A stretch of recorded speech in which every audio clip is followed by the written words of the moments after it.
We may have overturned Roe v. Wade, but we're facing another problem among pro-lifers in various states now trying to pass laws to limit abortion. Now that Roe's overturned, we can pass laws to limit abortion, right? Well, here's the problem. We're facing a bunch of little mini Roe v. Wades that are happening even in allegedly conservative states. Now, let's explain what we're talking about, Jonathan. Okay, here's the story. North Dakota last month, the North Dakota State Supreme Court issued a decision striking down part of an abortion ban passed by the North Dakota legislature on the grounds that it violated the North Dakota Constitution, which contains mystically, magically, secretly hidden within it a right to abortion. So this is a big problem. Yes. This is a big problem where, I mean, what was the basic premise of Roe v. Wade was this. Hidden somewhere in the text of the Constitution, in the 14th Amendment, which says that no state shall deprive any person of life, liberty, or property without due process of law. So the due process clause, this very general provision of the 14th Amendment that is providing for no one shall be deprived of liberty without due process of law. What exactly does due process mean? What exactly does liberty mean?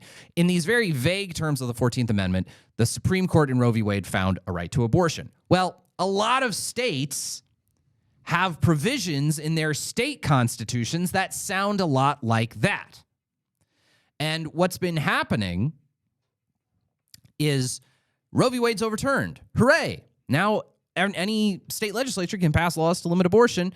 Here comes a state like, I don't know, North Dakota. Say, all right, we're going to pass a law. The North Dakota legislature, the upper house votes, the lower house votes, the governor signs it. All right, we've banned abortion. Bada bing, bada bang. Wait, not so fast.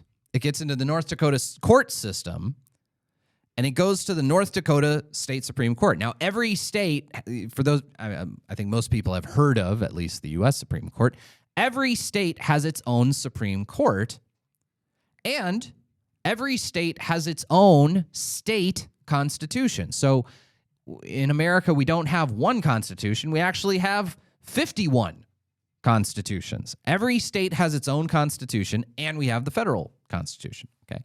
So what's being claimed is that the arguments are being put forward, even in these conservative states, that the very vague general provision, some of the more vague general provisions of, say, the North Dakota state constitution, ratified sometime in the 1800s, that contains a right to legal abortion hidden within it. And that's precisely what the all 5 Republican-appointed justices on the North Dakota Supreme Court unanimously agreed that North Dakota has a right to abortion that's basically analogous to a right to self-defense. Oof. Now, we could talk a little bit about how horrific that is. I mean, the idea that we're going to compare a right to abortion to a right to self-defense, which, I mean, that's a pretty well-established constitutional right. If someone tries to shoot me or beat me up, I have a right to use reasonable physical force, right, violence to, in protection of my life or the life of another innocent party. So if we're going to analogize a right to abortion to a right to self-defense, are we saying the unborn child is it's an invading entity? Like a parasite? We're saying the unborn child is an invading, violent person who, other than in cases of rape, was willingly invited in. At any rate, it seems to be distressing. Now, Jonathan, let's talk about the politics of this, because I think this is the problem. There's a bunch of Republican-appointed judges and state Supreme Court justices all over this country who just kind of have an R next to their name, but aren't really pro-life. And different state Supreme Courts, their judges are nominated in different ways. Some of them, it's like the U.S. Supreme Court, where in the U.S. Supreme Court, you're nominated by the president and confirmed by the Senate. Various states have a system where maybe the governor nominates the state Supreme Court justice, but in some states, you get elected to the state Supreme Court. There's like a popular statewide vote. You literally in some cases go campaign. You campaign, and yeah. that's what's happening in Wisconsin. I mean, it is Right. a record for a state Supreme Court race, money that's being spent predominantly from out of state, mind you. Right.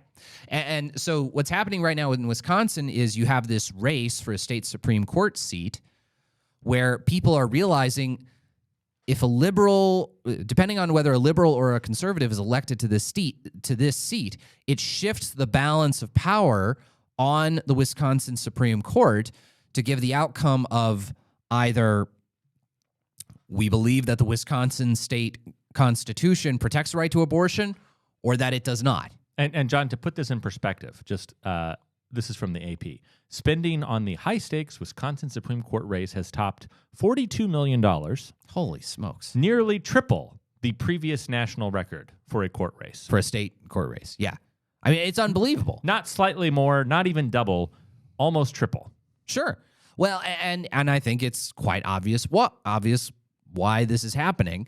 Now that Roe v. Wade is overturned and states can make their own determinations, basically what the pro-choice side is trying to do, I mean, it's the thing to understand about Roe. By the Supreme Court deciding that abortion was protected by the Constitution, it completely took abortion out of the normal, political and legislative process. Okay. So to a certain extent, it didn't matter whom you elected to be your state representative or your member of the House. The Supreme Court said that abortion has to be legal because the Constitution mandated it. You were really limited as far as what legislation you could pass surrounding abortion. Well, what the left wants to do, what the pro-choice side wants to do, is take abortion out of the democratic process again, just on a state-by-state level, by getting state Supreme Courts to say, well, the Delaware state constitution or the South Dakota or South Carolina state constitution contains an implicit right to abortion that nobody who was around when we drafted this constitution even had a clue in their head that was what they were protecting. It's so laughable. And frankly, I think all of the arguments that Justice Alito marshaled in his majority opinion in Dobbs apply equally to all these different state Supreme Courts. There was never any kind of legal history or tradition in the United States up until Roe of abortion being viewed as a protected right. It wasn't there in South Dakota or Kansas or New Mexico or Nevada or any other state in the union. It wasn't there anywhere in the country. And I feel like we've got a lot of Republican-appointed judges in these state Supreme Courts, as we can see in North Dakota, who were just kind of got nominated probably because they were kind of, Republican shot lawyers who are maybe friends with the governor or something. Your sister is a big donor to us, right? Yeah. Oh, All right. Yeah. Your nephew interned for me. Yeah, and I that's think good. what needs to happen probably is the kind of aggressive vetting of judicial nominees that happens nowadays for federal judges, where the Federalist Society basically picked all of President Trump's nominees. Thank goodness. And I'm sure the ACLU is vetting and picking all of President Biden's nominees. That kind of aggressive ideological vetting just wasn't happening at the state court level, clearly. Because if it were happening, a decision like this would have never happened. Well, John, I have to just point out one small thing. Mm-hmm. You are generally correct. Sure. But if our friend Casey Maddox, formerly from Alliance Defending Freedom, now with Americans for Prosperity, if he was here, he would be throwing up his arms and complaining that state judicial reform is one of the most important things. But it's not just, to be fair, it's not just because of laziness on the half of the Republican establishment. Some of it is because in some of these states, they have these ridiculous cockamamie schemes for how these justices are appointed. And this is something that has kind of slowly crept in over the last 100 years. Sure. Like in some cases, I think this is how it is in Kansas, for example. You might wonder, when you've got a great conservative pro-life governor like Sam Brownback, how is it that he appoints horrible justices? Yeah. It's because in some of these states, they actually have a system where if you can believe this, the ABA, the state the state bar association, right, gets together and they say, "Hey, governor, here are your 3 recommended candidates. You can pick from one of these 3." And he basically has to pick from one of. Yeah. Yes. And that's how. And the ABA, meanwhile, is the American Bar Association, the American Lefty Bar Association is really what it is. I mean, the idea that the ABA has this much sway over things when they're just a liberal, legal advocacy organization, I think is just ridiculous. All right. When we return, we will be back with maybe some evergreen topics. The idea of kids deciding what to do with their bodies and how that is taking hold in society. That's next on Right to Life Radio. Geez, said the wrong name again.